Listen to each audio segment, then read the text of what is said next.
How to fix TikTok effects not working. So all you have to do is to go here directly to your TikTok application and it will lead you to your homepage, right? Now, on the bottom part, you will see 5 different options there. Tap on your profile here. So for example, you are now creating the create content here.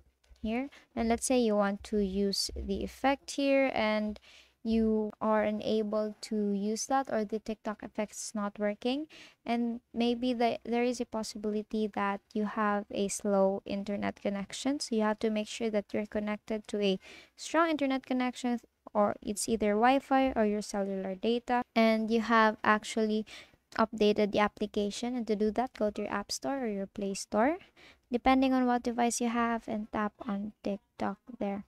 Now here on TikTok, all you have to do is to tap on update there and wait for it to be updated, because there might be a bug.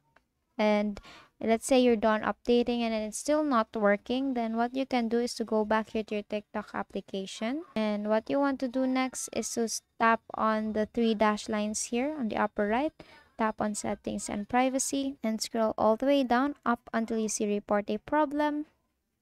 Tap on that and search for an issue. So let's say to your videos and sounds here, and let's say filters here or effects, and then while using filters or effects here, and then report the problem saying you are unable to use the effects, it's not working, and basically wait for the TikTok community to actually fix your problem. And basically that is all for today. If this video helped you, please give us some thumbs up and subscribe to our YouTube channel for more tutorials. Thank you for watching.